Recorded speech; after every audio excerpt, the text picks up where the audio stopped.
Hello, my amazing friends. Welcome to this super exciting and fun lecture. Today, we're going to talk about something that will change the way you speak English forever. Are you ready? Let's go. First, let me ask you something. Have you ever opened an English textbook, read those long, complicated sentences, and thought, do people really talk like this? Well, guess what? They don't. Real-life English is very different from textbook English.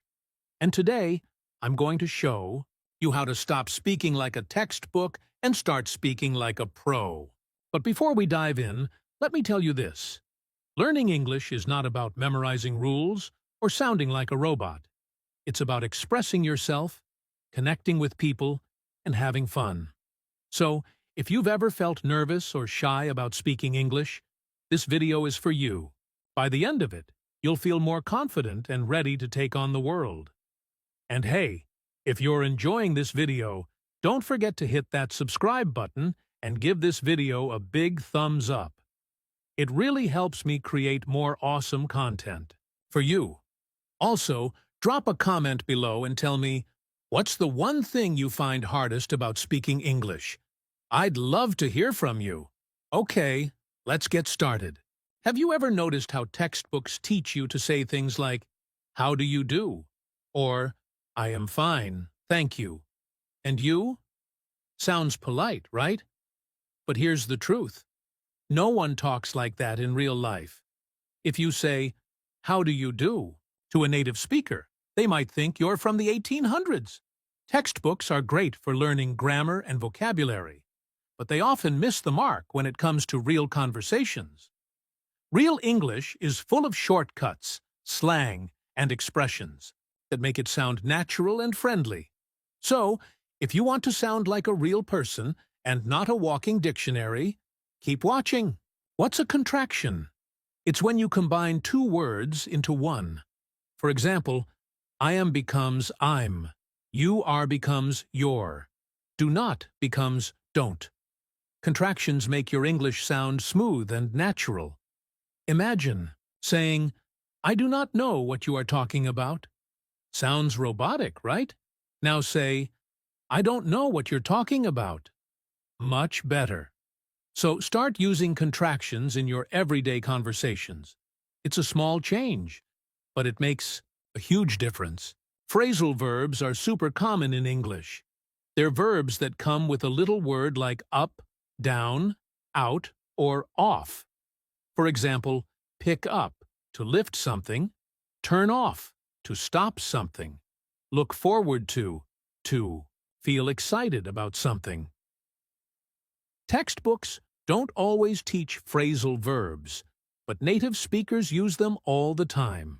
Instead of saying, I need to extinguish the light, say, I need to turn off the light. Sounds more natural, doesn't it? Filler words are those little words we use when we're thinking or pausing. Words like well, you know, and like. Now, I know what you're thinking. But aren't filler words bad?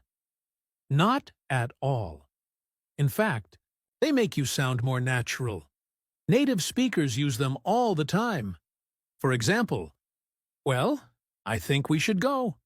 You know, it's not that hard. Like, I don't even know what to say. Of course, don't overuse them. But a few filler words here and there can make your English sound more relaxed and conversational. Slang is the secret sauce of real-life English. It's those cool, casual words that people use in everyday conversations. For example, cool means good or awesome. Chill means relaxed or calm. Hang out means spend time together. Instead of saying, let us spend time together this weekend, say, let's hang out this weekend. Sounds way more natural, right? But remember, slang is informal, so use it with friends, not in formal situations. Like a job interview, one of the best ways to learn real English is by listening to native speakers. Watch movies, TV shows, YouTube videos, or even listen to podcasts. Pay attention to how they speak. What words do they use? How do they pronounce them? How do they express emotions? Then, try to imitate them.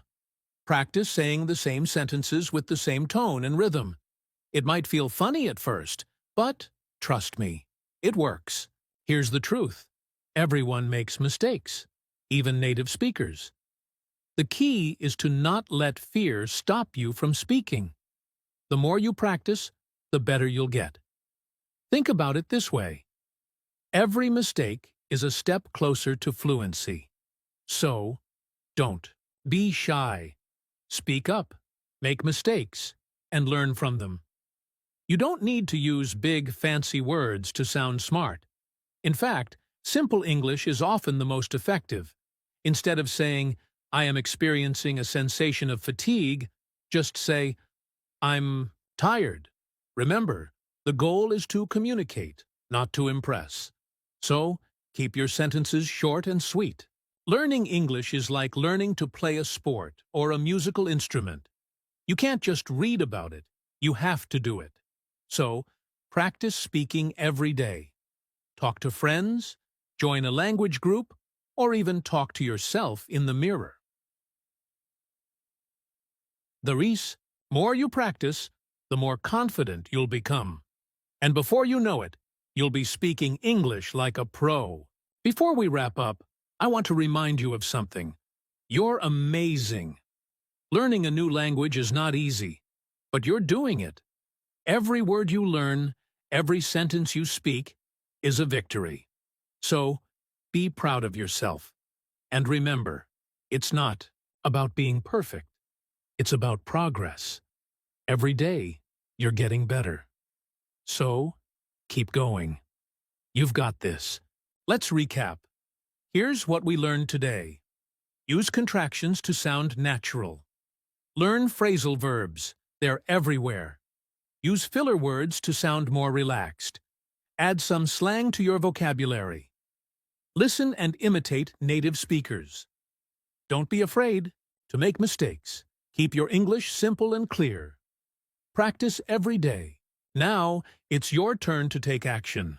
Start using these tips in your everyday conversations. And don't forget to have fun with it. English is not just a language.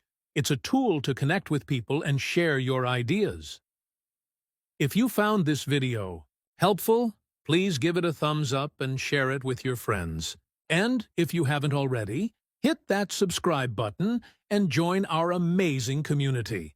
I'd love to see you in the next video. Also, leave a comment below and tell me, which tip are you going to try first? I can't wait to hear from you. Thank you so much for watching, and remember, don't speak English like a textbook.